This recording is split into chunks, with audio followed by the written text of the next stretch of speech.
이 밑에 이걸 놓으니까 무척 키가 높아졌네요. 제가 원래 키가 좀 큰데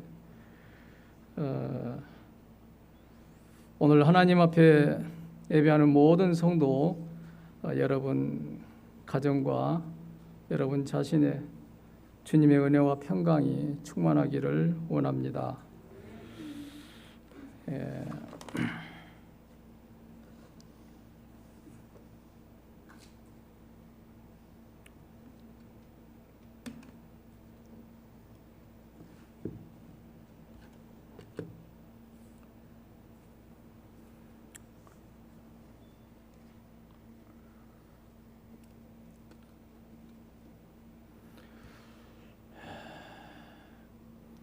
오늘 그래도 많이 이렇게 예배에 참석을 하셔서 제가 막 큰 힘이 나네요. 우리 목사님 성도들이 많이 몸들이 약해서 참석 못하게 된 것 같다고 걱정을 많이 하시더라고요.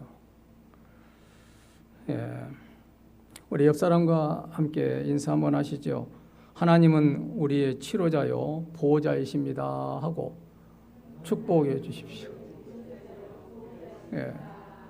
그렇게 믿으십니까? 하나님 우리의 치료자이십니다. 그리고 보호자이십니다. 하나님께 5가지 이름이 있지요. 그 이레 하나님, 여호와 이레, 여호와 니시, 라파 샬롬, 삼마 이렇게 이름이 있지요. 여호와 이레란 말은 준비하신 하나님, 그리고 니시, 여호와 니시라는 말은 승리케 하신 하나님, 여호와 라파 하신 하나님, 치료하신 하나님. 그래서 오늘은 치료하신 하나님, 샬롬 평강의 하나님, 삼마 어디든지 계신 하나님. 우리 가운데 지금도 잘났던 못났던 하나님은 그와 함께 하신 존귀한 여러분인 줄로 믿습니다. 그래서 성경 전체적으로 우리가 보면 치유의 그런 기사로 채워져 있습니다. 이 병든 영혼을 치유하고요. 그리고 병든 이 세상을 치유하는 것이 분명한 사실입니다. 예수님 오셔서 그래서 육신을 입고 우리 가운데 오신 예수님께서 치유의 그 사역에 중점을 두기도 하셨습니다. 그것은 이 복음의 이 속성도 분명한 일치합니다. 예수님이 치유하는데도 큰 복음의 역사가 나타나기도 했습니다. 복음은 죽은 영혼을 살리고 병든 영혼을 고치는 이것입니다. 영혼이 치유되면 육신도 치유가 됩니다. 이는 영혼이 잘됨같이 그리고 범사가 잘되고 강건하게 되어진 그런 원리와 같습니다. 여러분 영혼이 잘되고 범사가 잘되고 강건해진 그런 복이 있기를 주의 이름으로 축원합니다. 그런 복을 받으셔야 돼요. 영혼이 잘 되어지고. 그런데 치유에는 전인적인 치유가 있습니다. 전인적인 치유는 질병이 발생한 근본적인 그 원인을 찾아서 치유함으로 전인적인 건강을 도모하게 됩니다. 사실 현대의학이 우리 사람들에게 건강에 큰 기여하는 건 분명합니다. 첨단 기계로 인해서 또 치유해 가는 데에도. 그러나 전인적인 치료는 불가능한 거죠. 왜냐하면 현대의학에는 주로 몸의 그런 질병으로 나타난 그런 결과를 치료할 뿐이기 때문에 그러합니다. 전인적인 치유는 질병의 근본 그 원인을 찾아서 그걸 제거해내고 건강을 찾아주는 이것을 전인적인 치유입니다.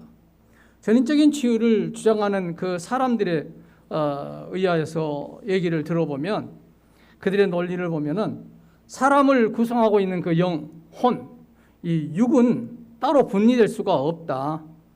그렇지요. 성경 말씀대로 혼이 떠나가면 육체는 흙으로 도모된다 그랬습니다. 하나님의 이런 하나로 통합이 되어진 영과 혼과 육이 하나로 통합되어 있다. 서로 연관되어서 서로에게 영향을 끼친다고 합니다. 예를 들면은 영혼에 문제가 생기게 되면 당연히 그 마음과 생각과 정신, 이것이 문제가 생기게 됩니다. 영혼의 문제가 생기게 되면 역시 육체에도, 이 혼의 문제가 생기면 육체에도 문제가 생기게 됩니다. 그리고 그 영혼, 그 영과 혼과 육의 전인을 치유하는 것이 절대적으로 필요하다. 육체는 우리가 치유가 됐는데 병원에 가서 찢고 발가내고 꼬매고 그렇게 해서 육체는 치유가 됐는데 그 영혼, 그 마음이, 그 정신이 치료가 되지 않냐면은 사람들이 우울해지고 극단적인 일을 행하기도 합니다. 그렇다면 이 영과 혼과 그 육의 치유자인 의사가 세상에 어디 있을까요? 첨단 기술 그리고 기계가 우리의 전인적인 치유, 이 영혼, 육의 치유를 해줄 수 있는 의사가 있느냐 하는 겁니다. 그런 기계가 있느냐 하는 겁니다. 있습니까? 없습니다. 우리의 영혼 그리고 우리들의 죽어간 영혼을 치유할 수 있는 의사는 딱 한 분, 예수 그리스도입니다. 예수 그리스도만이 우리의 영과 우리의 혼과 우리의 육체를 치유할 수 있는데 전인적인 치유를 할 수가 있으십니다. 주님은 상처 입는 치유자입니다. 인간의 모든 질병은 죄의 산물이지요. 그리고 죽음은 죄의 싹시라고 성경은 말씀을 합니다. 대의원이신 예수님이 이 땅에 오신 목적은 자기의 백성을 저희 죄에서 구원하시려고 오셨다 그랬습니다. 죄 사함을 위해서 오신 것이죠. 죄의 문제가 해결되면 전인적인 치유를 받는 셈인 것입니다. 우리 인간들의 그런 정상적으로 치유가 되어지면은 삶의 현장이 치유가 됩니다. 우리들의 내가 먼저 치유가 되어지면은 우리 가정이 평안함이 오게 됩니다. 내 마음이 즐거움이 오게 된 겁니다. 그러면 교회가 어때요? 평안함이 오게 되고 교회도 안정적인 생활을 해갈 수가 있습니다. 문제는 이 육신의 질병을 눈에 보이지 않는다는 데 있어서 눈에 보인 데 있어서 치유하기가 쉬운데 육체의 질병은, 그런데 우리의 영적인 질병은 눈에가 보이지를 않는다는 것입니다. 영적인 질병을 보이지 않기 때문에, 드러나지 않기 때문에 이게 치유가 어려운 거예요. 우리가 우리 안에 있는 이 질병을 치료받아야 할 질병들은 분노적인 것이라든가 적개심이라든가 혹은 어떤 미움이나 시기나 질투적인 이런 병이 눈에가 안 보인단 말이죠. 또 불만이나 불평이 눈에 보입니까? 사람 안에 있는 이것들은 눈에가 안 보입니다. 그런데 이것은 질병으로 사람들이 병으로 생각지 않거든요. 육체의 것만 병으로 생각을 해요. 그래서 그것만 치료하면 끝난 줄로 압니다. 그러나 우리 주님 예수 그리스도께서는 이런 것까지도 병으로 보신 거예요. 치유해야 한다는 겁니다. 그래서 예수님께서는 치유의 의사로 이 땅에 죽어가는 백성들을 치유하고 고칩니다. 그래서 하나님을 치유하는 이름을 갖고 계시지요. 여호와 라파라고. 하나님은 치유의 하나님이시라고. 오늘 본문은 이스라엘 백성들이 애굽을 탈출해서 죽음의 바다인 홍해를 통과하고 건넜습니다. 그리고 광야에 이루었지요. 거기에 도착했는데 그들이 첫 번째 도착한 곳이 어디입니까? 수르 광야라고 했습니다. 수르 광야에 이루었는데 그곳에는 그들이 살 길을 왔어도 3일 동안 왔는데도 불구하고 물이 없는 거예요. 목이 말라 죽겠어요. 그래서 물을 찾는데 물을 얻지 못한 가운데 물이 라마에서 물을 찾게 됩니다. 오늘 우리는 이 라마를 잘 기억하십시오. 이 라마라고 하는 것들이 오늘 세상을 힘들게 하는 겁니다. 이 라마에서 물을 찾았는데 이 물이 쓰다 말이죠. 먹을 수 없도록 써요. 사막에서 오아시스 같은 물을 발견했는데 써서 못 먹겠단 말이에요. 그러나 이 물이 써서 먹지를 못하니까 어떻습니까? 반번에 모세를 원망하는 거예요. 모세를 이제 원망하고 불평하고 모세가 잘못했나요? 그런데 모세를 불평하고 원망합니다. 불과 며칠 전 그들은요, 하나님 앞에 찬송하고 또 찬송을 만들어서 하나님께 올렸습니다. 우리가 기억할 것은 우리 인생은 누구에게나 쓴물이 있습니다. 쓰고 못 먹는 그런 물이 있어요. 쓴물, 인생의 쓴물이라 그래요. 이것을 그러나 반드시 라마의 쓴물을 통과해야만 그래야 엘림에 도착할 수 있습니다. 이 엘림이라고 하는 데는 단물이라는 거지. 회복의 물이요. 단물이고 누군가가 자기 손녀라를 이름을 지었는데 그가 이씨인데 이엘림, 이엘림아 하니까 이름이 특이한 이름이단 말이에요. 혹시 또 오늘 자녀나 손자 중에 이름을 지으려고 하면은 또 한번 생각해 볼 수 있죠. 엘리마, 김이박, 엘리마 하고 부를 수 있죠. 그래서 오늘 이 라마와 엘림을 여러분이 기억을 하시면 은혜가 또 됩니다.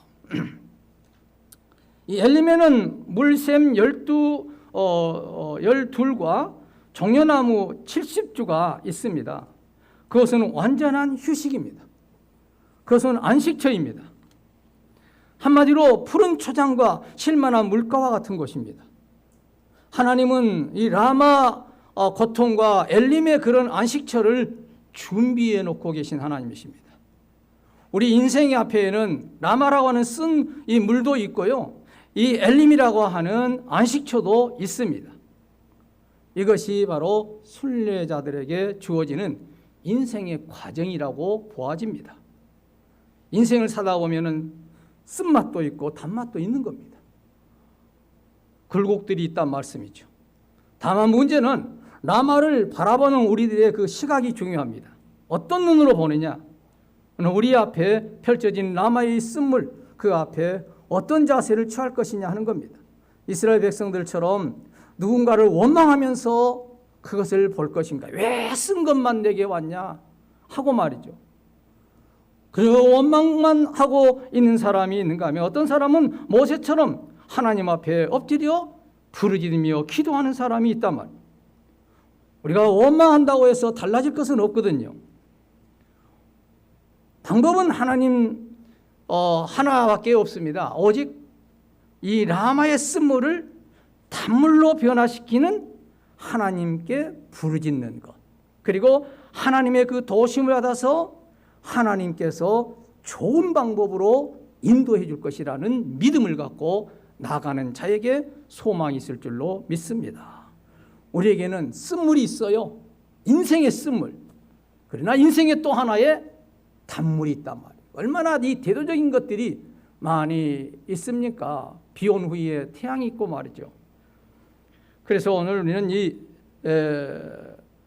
라마와 이 엘림, 여기에는 인생의 불평과 그리고 예수 그리스도의 십자가로 말미암아 우리의 치유와 그리고 하나님께서 우리에게 주시는 소망적인 그런 가운데 순종해가는 삶이, 이 세 가지가 오늘 우리에게 주실 은혜가 될 줄로 믿습니다. 첫째 보면 하나님께 부르짖으라고 그렇게 말씀하셔요. 모세는 그랬습니다. 본문 25절 보십시오. 모세가 여호와께 부르짖었더니, 모세는 왜 하나님께 부르짖었을까요? 왜 부르짖었는가? 24절에 보니까 백성들이 원망하니까, 불평하니까, 왜 나에게 불평하냐? 하나님께 해라 이거요. 그리고 모세는 그들에게 대항하지 않고 하나님께 부르짖었습니다. 이스라엘 백성들은 불과 3일 전에 홍해를 건너오지 않았습니까? 3일 전에 그 홍해를 건너왔거든요. 육지같이 건너와서 참 얼마나 감동적이었습니까? 21절에 여호와를 찬양했습니다. 하나님께 노래를 지어서 올렸습니다. 그랬던 사람들인데 불과 3일 후에 이렇게 불평을 합니다. 여러분, 이같이 사람들이 은혜를 금방 받고 돌아서면은 욕하고 비방하고 비웃고 그게 인간인가 싶어요. 아마 그건 사단의 모습이겠죠. 3일 만에 그들의 그렇게 변화가 옵니다. 원망과 불평이 쏟아져 나왔습니다. 24절에 왜 그랬는가? 우리가 무엇을 마실까? 라고 불평합니다. 무엇을 마실까? 육신의 것 때문에 이렇게, 육신의 것 때문에. 내 안에 하나님을 신뢰하는 그런 믿음이 없으면 그 육체는 그렇게 불평하는 사단의 도구로 쓰여지게 됩니다. 우리가 분명히 아셔야 합니다. 내 안에 하나님의 신뢰가 없으면 하나님의 원수가 된 겁니다. 불평하게 된 겁니다. 로마서 8장 9절에 만일 너희 속에 하나님의 영이 거하시면 너희가 육신에 있지 아니하고 영에 있나니 누구든지 그리스도의 영이 없으면 그리스도의 사람이 아니라 그랬습니다. 그리고 로마서 8장 7절에 육신의 생각은 하나님과 원수가 되나니 이는 하나님의 보에 굴복지도 아니하고 뿐만 아니라 할 수도 없다 그랬습니다. 하나님 말씀에 굴복지도 안 합니다. 그래서 세상 사람들은 얼핏하면 원망하고 불평하는 게 그들의 무기입니다. 얼핏하면 그럽니다. 왜 그러겠습니까? 사단의 지배를 받고 있기 때문에 그렇습니다. 사단은 우리의 눈에 보이지 않는 그런 병을 가져다 우리 마음속에 우리의 마음과 우리의 정신에게 심어준 것입니다. 그래서 불평을 만들어갑니다. 원망과 불평은 나쁜 습관이잖아요. 불평은 또 불평을 낳고 불평은 또 다른 불평을 만들어지게 됩니다. 사실 원망과 불평은 마귀로부터 오는 것입니다. 원망을 하게 되면 저주의 바이러스가 우리의 복을 떠나가게 만듭니다. 복을 받지 못하게 하나의 방패가 되어버리고 맙니다. 그래서 사단은 성도들로 하여금 온갖 방법을 다 써서 원망하게 만들고 불평하게 만들게 됩니다. 그러기에 예수님께서 염려컨대 이렇게 말씀하시죠. 무엇을 먹을까, 무엇을 마실까, 무엇을 입을까 염려하지 말라고 그랬습니다. 이는 다 이방인들이 구하는 것이라 너희 하늘 아버지께서 이 모든 것을 너희에게 있어야 할 줄 알미라고 마태복음 6장 31절에 그같이 말씀하십니다. 권면하셨습니다. 예수님을 믿으면 전인적인 치유가 된 줄로 믿습니다. 마음이 변화가 된 거예요. 우리 몸과 우리 마음, 우리 정신이 건강해진단 말이죠. 그랬을 때에 그가 영육간에 건강하게 삶을 살 수가 있습니다. 이스라엘 백성들을 보십시오. 불과 사흘 전에 하나님을 찬양했던 자들이 아닙니까? 지금은 원망하고 있지 않습니까? 이러한 때에 최소한 그들 중에 한 사람이라도 그들의 잘못을 지적한 사람이 있었더라면 이 사람아, 우리가 홍해 건너온 지 얼마나 됐는가? 좀 기다려 보세요. 좀 다독여주는 그런 사람이 있었더라면 교회 안의 공동체는 그런 사람이 절실로 필요합니다. 사람은 누구에게나 라마라고 하는 쓴 것이 있습니다. 왜? 뿌리가 있기 때문에, 상처가 있기 때문에. 그래서 상처 있는 사람들은 상처를 아물 수가 없는 거예요. 치유가 안 되면. 그래서 불평이 나오게 되어 있는 겁니다. 가정에서나 어디서나. 그래서 공동체 안에서는요, 그런 불평한 사람이 있으면 우리가 좀 더 기도해 보자. 하나님의 뜻이 어디 있는가? 하나님의 의중을 물어보자. 그런 분이 필요한 것입니다. 하나님의 뜻이 분명히 있을 것이다. 그런 믿음의 사람이 우리 애양교회도 많이 일어나기를 주의 이름으로 축원합니다. 누가 불평하면요, 손 꼭 잡아주면서 기도해보자. 기도도 안 해보고 우리가 불평만 하면 되겠느냐? 여보, 우리가 기도해보자. 가정에서도 얘들아 기도해보자. 믿음의 사람 모세는 먼저 하나님을 찾았고요, 하나님께 불이 되었습니다. 25절에 모세는 원망하는 이스라엘 그 사람들을 대항해서요, 하나님께 기도했지 왜 불평하냐, 왜 그러냐 따지거나 그러지 않았습니다. 영적인 사람의 특성은 그럽니다. 사람을 상대하지 않습니다. 문제가 생기면 사람의 마음을 만지신 하나님, 이를 행하신 그 하나님을 상대해서 하나님께 기도하는 겁니다. 모세는 자기 상황을 하나님께 아뢰었습니다. 때문에 아주 이제 그 주의 종들의 그런 억울함이나 그런 답답함이 있을 때는 모세처럼 우리는 기도하는 것이 기도의 자들의 자세입니다. 하나님을 찾고 하나님의 도움을 간구하는 것입니다.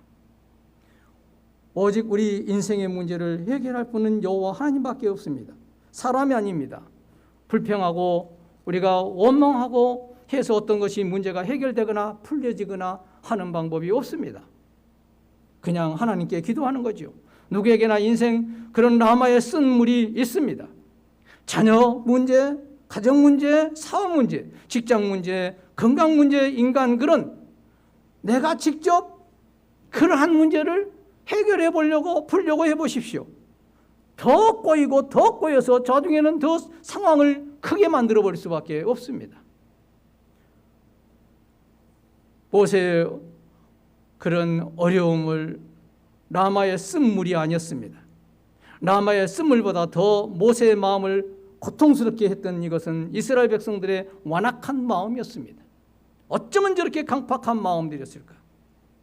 모세는 이스라엘에 대해서 설득하거나 가르치려고 하지도 않았습니다. 책망도 하지 않았습니다. 분노도 내지 않았습니다. 그는 하나님께 부르짖었습니다. 그리고 하나님의 능력을 구했습니다. 대부분의 인생의 라마 같은 쓴물은 누구에게나 주어집니다. 누구에게나 있습니다. 하나님은 그것을 통해서 인간을 만들어 가거든요. 변하게 만들고요. 겸손하게 만들고. 그래서 쓴물이 있는 겁니다. 하나님께 우리는 이런 쓴물이 오고 이런 것이 있으면요, 더 가깝게 더 가는 거예요. 더 기도하고. 여러분 이런 얘기 들어봤습니까? 저희 지방에 비가 많이 왔습니다. 참으로 이 버스를 기다리는 사람이 날씨는 더워 죽겠고 버스는 오지 않고 왜 너무 비가 이렇게 많이 온가? 그러니까 옆에서 한 말이 대통령이 정치를 잘못해서 그래. 정치를 잘해봐 비가 이렇게 오는가? 좀 있다가 또 이놈의 버스는 왜 이리 와나? 대통령이 정치를 잘해가지고 잘 맞은 버스가 이렇게 늦겠어? 빨리빨리 올 것인데. 그러면서 몇 가지 불평스러운 얘기를 하니까 옆에 산 사람이 듣고 있다가 코 풀면서 허참. 그러면서 대통령 되기도 힘드는데 대통령 자리 지키기도 너무도 힘들구만. 그러면서 뭐 하는지 아십니까? 자기도 집에 가서 작은 대통령이 돼보지. 지금 마누라가 불평한 거 지가 들어보고 자식들이 불평한 거 들어보고 그리고 여러 가지 문제점을 가정에서 얘기가 나왔을 때 그걸 어떻게 잘 다스려 가는가? 불평 없이 들어갈 수 있을까? 여러분 한번 집에 가서 생각해 보십시오. 내가 우리 집의 작은 대통령이다. 대통령으로서의 이 자녀가 불평하고 저 자녀가 불평하고 불평한 것을 들으면서 나는 그걸 어떻게 해결한 것인가? 불평은요 끝이 없는 겁니다.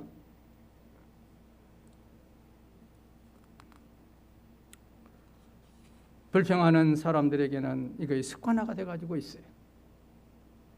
사랑하는 성도 여러분, 우리는 이 불평이라는 자체가 이 사단의 도구물이기 때문에 대적을 해야만 물러가는 겁니다. 그래서 우리가 하나님 앞에 기도하면서 하나님 앞에 나아가서 하나님 앞에 간구하면 하나님께서 좋은 길로 해결의 문제로 인도할 줄로 믿습니다. 두 번째는요, 주님의 십자가를 붙들어야 합니다. 오늘 25절에 보니까요, 모세가 여호와께 부르짖었더니 여호와께서 그에게 한 나무를 가리키니 그가 물에 던지니 물이 달게 되었더라. 거기에서 여호와께서 그들을 위해서 법도와 율례를 정하고 그들을 시험하실세. 기도는 모세에게 하나님은 즉각적으로 모세의 기도를 들었습니다. 응답해 줍니다. 근데 무엇을 응답을 어떻게 해줍니까? 처방전을 내주지 않습니까? 이 쓴물을 단물 되게끔 해주는데요. 근데 어떻게 처방전을 내줍니까? 한약방에 가면은 이것저것 이렇게 해가지고서는 약을 지어서 가서 이거 덜여서 드세요. 양약집에 가서는 이것저것 보합해가지고서는 약을 처방해서 주는데 말이죠.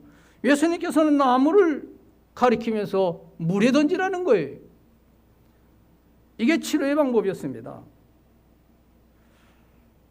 참 황당하지 않습니까? 예전에 저도 그랬던 것 같아요. 예전에, 요즘 말고 전도를 해보면 어떻습니까? 전도를 해보면 예수 믿으세요. 그러면 낫습니다. 예수 믿으세요. 문제 해결됩니다. 틀린 말은 아니에요. 요즘 와서 얼마나 참 전도에 대한 황당한 소리입니까? 사실 하나님이 라마의 쓴물을 통해서요, 이스라엘 백성들에게 요구한 것이 있습니다. 그게 믿음입니다. 그게 믿음이에요. 그거는 신뢰하는 것입니다. 이 믿음이라고 하는 건 신뢰라고 해요. 하나님을 신뢰하는 거예요. 믿음은 인간의 모든 이성과 지성, 감성을 다 이 상식을 초월하는 게 믿음이라고 합니다.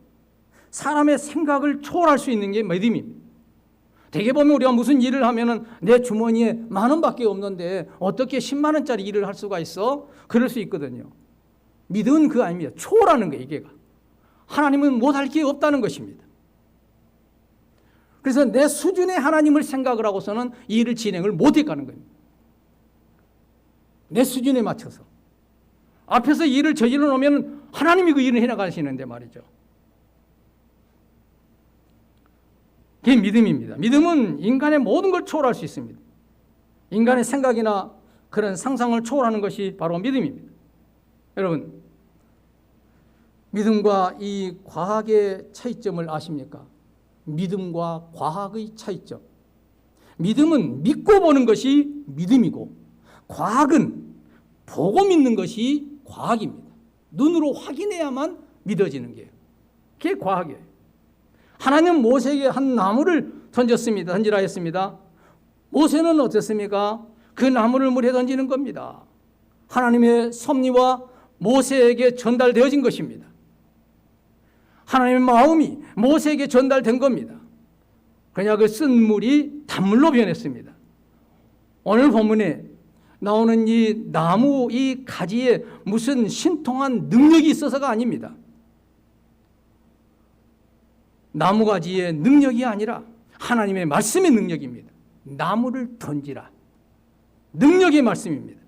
홍해를 건널 때 모세의 지팡이의 능력이 있는 것이 아니었습니다. 모세 뒤에 서서 역사하신 하나님의 능력이었습니다. 그래서 홍해가 갈라지는 겁니다.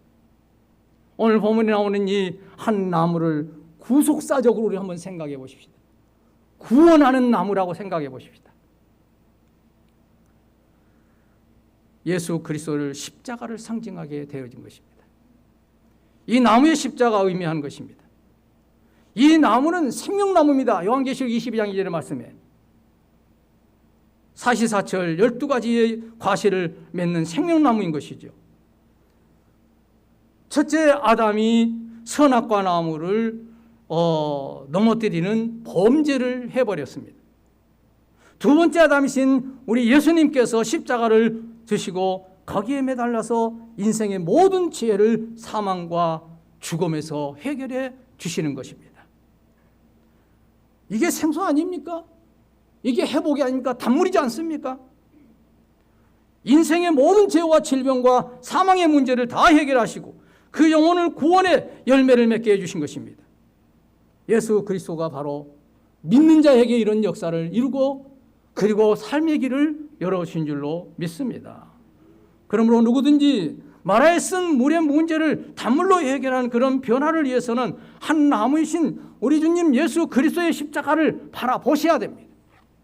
그래야 문제가 해결할 수 있습니다. 내가 해결하려면 더 꼬이게 된 것입니다. 십자가를 든든히 붙잡고 그래야 인생의 쓴물을 단물로 고칠 수가 있습니다. 여러분 인생의 쓴물을 가지고 십자가 앞으로 항상 엎드십시오. 예수 그리스도의 십자가 앞에 내려놓으십시오. 그리고 간구하십시오. 그러면 단물이 되는 인생의 삶을 살게 될 줄로 믿습니다.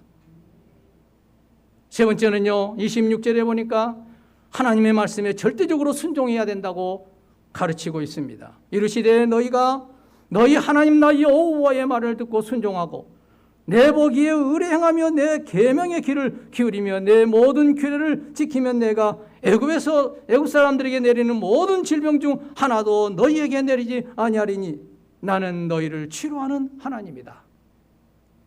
너희가 너희 하나님 나 여호와의 말을 듣고 뭐하라?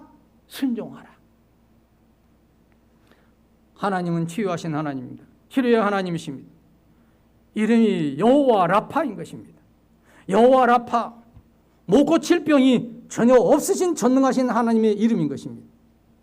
우리가 반석 같은 이 믿음이 있고요, 큰 소리로 우리가 부르짖으며 기도했을지라도요, 딱 이것이 없으면 안 돼요. 순종.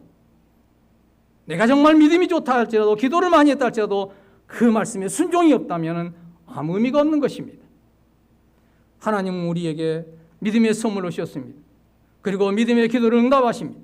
그러므로 우리가 그 믿음의 선물을 사용하고 믿음의 기도를 드리게 되면 하나님의 능력을 경험하게 될 줄로 믿습니다. 우리는 하나님의 말씀의 권위를 인정해야 합니다. 하나님의 영광을 보게 될 것입니다. 우리가 하나님의 말씀에 의지해서 기도하면 믿음의 역사가 일어납니다. 우리가 할 수 있는 것은 우리 안에 있는 믿음의 확대인 것입니다. 믿음이 적다면 키워가는 거예요. 겨자씨만한 믿음이라면 키워가야 돼요. 믿음을 확대하는 것입니다. 하나님의 말씀을 전적으로 신뢰하는 것입니다. 그리고 말씀에 의지해서 강구하는 겁니다. 그러면 믿음의 역사가 일어납니다. 다만 우리가 믿음의 그 역사를 경험하기 위해서 딱 해야 할 것이 바로 말씀의 순종입니다. 말씀의 순종. 하나님께 순종할 때 역사가 일어납니다. 그래서 성경은 순종이 제사보다 낫다고 우리에게 가르쳐주고 있습니다. 믿음의 능력도 순종을 통해서 일어나고 기도의 능력도 순종을 통해서 일어날 줄로 믿습니다. 물론 순종하는 것도 내 의지대로 노력해서 된 것은 아니에요. 여러분이 순종이 달라? 아무리 해보세요. 안 됩니다. 나로 하여금 내 안에 능력으로 역사하신 그분이 순종하게 해주셔야 순종이 되어지는 겁니다. 여러분 교회에 그냥 나온 것 같습니까? 천만에요. 못 나와요. 불러주지 않으면 못 나와요. 하나님 인도하지 않으면 못 나와요. 나와 함께 하신 주님의 그 은혜로 우리는 되어지는 것입니다. 모세는 하나님의 말씀을 전적으로 믿고 순종했습니다. 모세는 하나님께서 지시하시는 나무가지를 물에 던졌습니다. 모세는 이유도 물어보지도 않았습니다. 하나님의 말씀을 전적으로 순종할 뿐이었습니다. 그랬더니 아주 놀라운 기적이 일어나지 않았습니까? 쓰디쓴 그 물이 단물로 변하지 않았습니까? 이게 바로 순종의 결과인 것입니다. 물이 변하여 단물이 됐습니다. 우리가 예수를 믿는다는 것이 무엇이겠습니까? 예수를 믿는다는 게 세상에 달라지는 건 아무것도 없습니다. 세상은 똑같습니다. 그런데 내가 예수님을 믿고 무엇이 달라졌습니까? 내가 달라지는 것입니다. 내 생각이 달라지고 내 마음이 달라지는 것입니다. 내 인생의 가치관이 달라집니다. 내 인생의 목적이 달라진 것입니다. 내가 달라진 이것을 예수 믿는 것이라고 말합니다. 이게 결과인 것입니다. 여러분 잘 아는 대로 룻 같은 사람 어땠습니까? 베들레헴으로 이 가뭄 때문에 자기 식구들 다 데리고 가지 않았습니까? 나오미가 같이 가지 않았습니까? 그런데 10년 만에 어땠습니까? 자기 남편 잃고 자식들 3명씩이나 아들들 다 잃고 거지가 되버려 않았습니까? 그래서 그는 다시 고향으로 돌아오지요. 돌아올 때 친구들이 나오미의 기쁨을 말합니다. 어이 사람들아, 나 나오미 아니네. 이제는 나는 고통의 라마네. 라마. 나를 라마라고 부르소. 무슨 소린가? 다시 돌아오지 않았는가? 다시 돌아오지 않았는가? 자네는 기쁨의 사람이네 하고 나오미네 하고 받아들였던 겁니다. 성도 여러분, 우리가 낙심되고 힘들었을 때도요, 쓰물이 있는 라마 같은 인생을 살았어도요, 주님께 머리 숙이고 돌아오면 기쁨의 엘림이 될 줄로 믿습니다. 성도 여러분, 라마, 이건 크면 클수록 축복이 큰 겁니다. 결코 라마의 쓰물 겁내지 마십시오. 두려워하지 마십시오. 우리 하나님, 우리 인생을 라마에서 끝내버리지 아니신 하나님입니다. 우리 인생의 라마는 엘림의 축복을 향해서 가는 과정의 길인 것입니다. 우리 인생 앞에 놓인 라마 잘 통과하기만 하면 내 영혼이 건강하게 될 줄로 믿습니다. 내 영혼에 성숙하게 될 줄로 믿습니다. 마치 어린아이가 아픈 이후에 훌쩍 크는 것과 같습니다. 아픈 만큼 성숙해지는 것입니다. 이게 라마의 후에 일어나는 일이지 않습니까? 절대 라마 앞에 여러분 불평하지 마십시오. 낙심하지 마시고요, 좌절도 하지 마시고 포기하지 마십시오.